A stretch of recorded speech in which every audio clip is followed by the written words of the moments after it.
We'll put you up near the firebox. Yeah. Like I said, just kind of give us a walk around as to what's happened with Renault 716 since it's got here.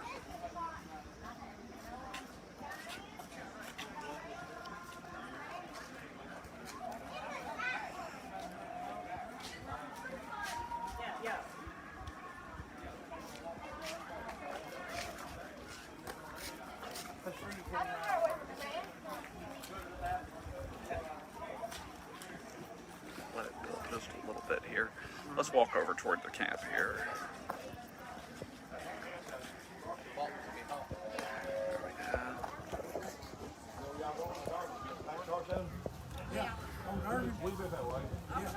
Sorry, Scott. No. Downtown tonight.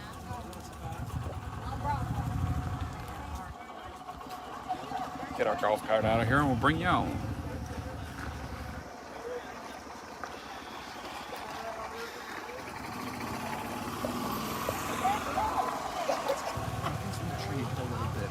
A lot of people know that the firebox never really got the attention that it deserved in any of the previous iterations. Sure. And that's kind of where the problem has started. All right, Trains Nation, this is Kevin Gillen. We're back at the Ravenna Railroad Festival. This is Ravenna, Kentucky, deep in the heart of the former Louisville and Nashville coalfields. This is the Ravenna Car Shop Repair Facility that is home of Kentucky Steam Heritage Corporation. Now, in front of me, if you're a steam fan, you'll recognize that it's the engine that has probably traveled more miles being towed for rebuilding than it has run in regular service. This is former Chesapeake and Ohio 284, number 2716. As you can tell, it is in a couple of pieces because guess what? It's being rebuilt again. Now, who we have? We have a steam guy, specifically that steam guy. Jason, tell us about this engine. And tell us what's going on, what's happened. I think the last time they saw this engine, a lot of people, it was being towed here in 2019 with a big move from New Haven. Let's bring everyone up to date. Okay, so, for those that don't know, Chesapeake and Ohio locomotive built by the American Locomotive Company in Schenectady, New York in 1943. This locomotive has had kind of an odd past. It went through several restoration attempts. One successfully, soon to be two. And we are in the midst of a major rebuild. One of the things for anybody familiar with the locomotive and its past with the Southern Railway, there's a lot of rumors that are out there about what took it out of service. Well, you can see what we're doing here to the firebox, right? The firebox never got anything more than just patchwork, and the condition that it was in when it came off of the C&O, it was due for some scheduled maintenance. Railroads, unlike today where we go through and we ultrasound a firebox and we replace what's bad or whatever, railroads would replace sections of a firebox on a time interval basis, and it was due for that. So the patchwork that it got by the Southern Railway was just that. It was patchwork. And there were areas of the firebox with still existing cancer. And we've removed most of all of those. And those that we haven't yet removed have been identified. So you can see in the firebox, both the inner and outer side sheets. Here, why don't we walk over here and let's show a little bit, because I don't know how many people understand really how steam works here. All right, so firebox is made up of several different areas, if you will. You have the outer wrapper. These are the outer wrapper side sheets. You have the inner side sheets, which there's a little bit left of right here. Technically, it's part of the throat sheet, but for sake of discussion. And in this space, in between these two sheets, you have water and lots of stables, you can see up there, that brace, reinforce the flat plate, because the barrel is round, right? So it's like a balloon. You pressurize it, it self-reinforces. But the side sheets being flat, if you didn't have all the stables, they would, they bolt. That would be bad.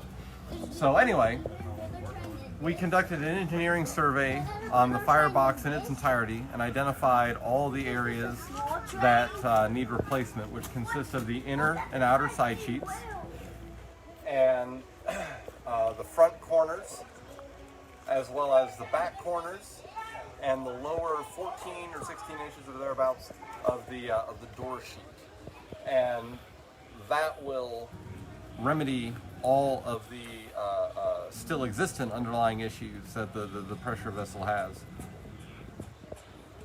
All right, so what else has gone on here? Like I said, I think the last time they saw this thing, this was being towed in 2019 during the famous Heritage Highball, which got a lot of publicity, partly with the 800, partly due to this. So what else has been done since the engine has gotten here to Ravenna? A lot of stripping and inspection work. The most highly concentrated actual active work has been around the firebox.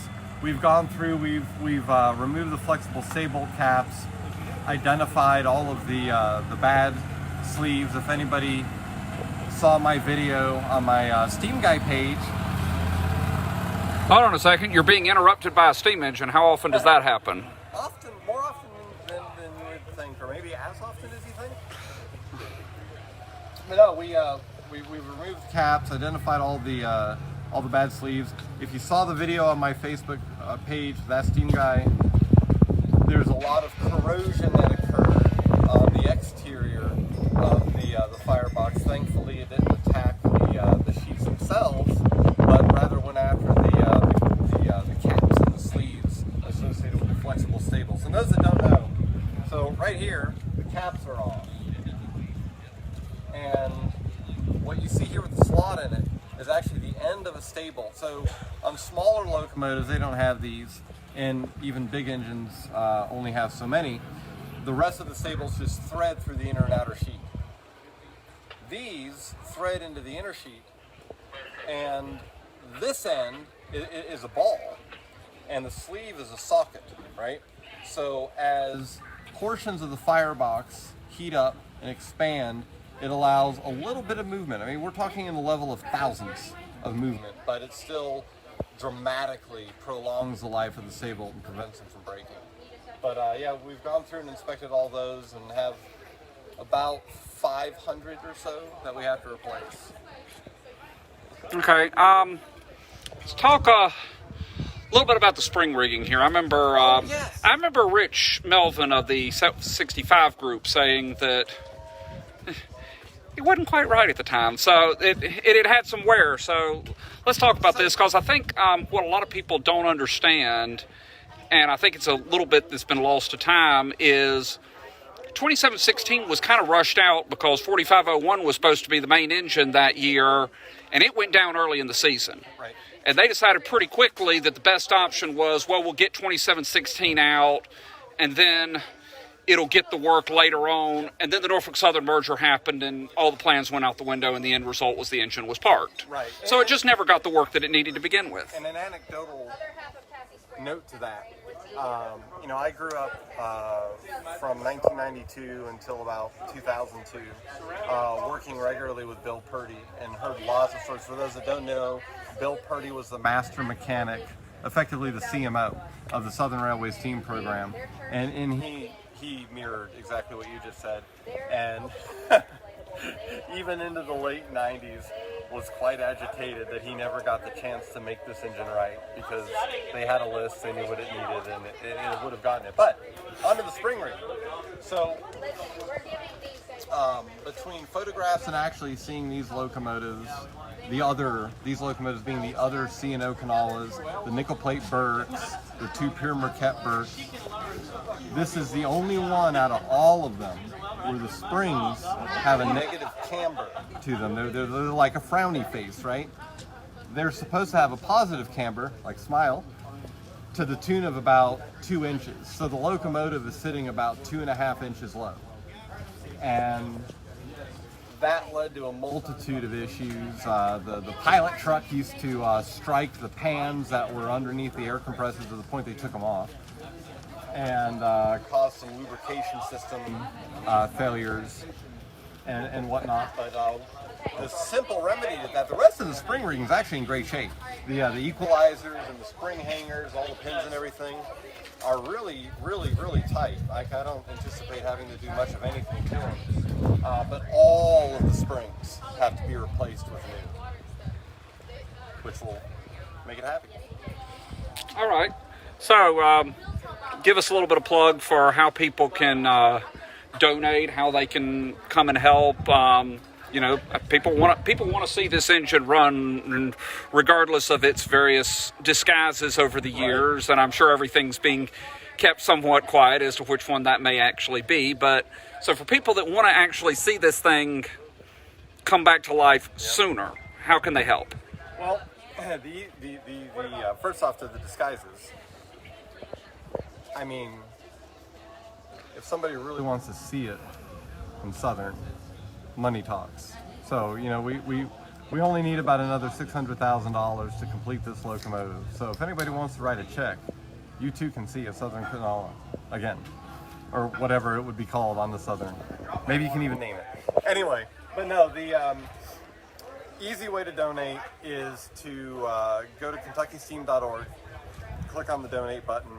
You can also go into the parts depot and sponsor individual components like a flexible stable, tube, flue, things like that.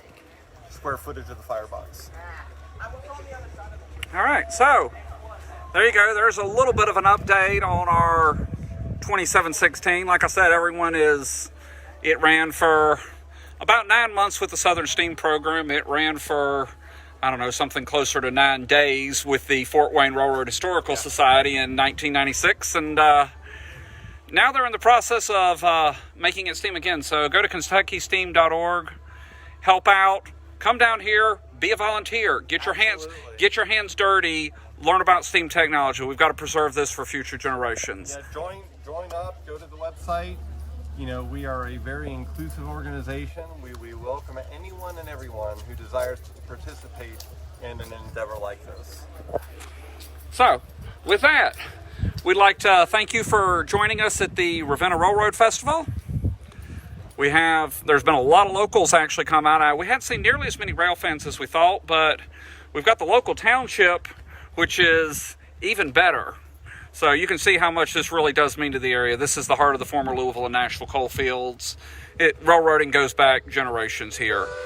Until next time, my name is Kevin Gillum. Thank you for watching Trains Magazine. Jason saying goodbye. Take care, everybody. We'll see you down the road.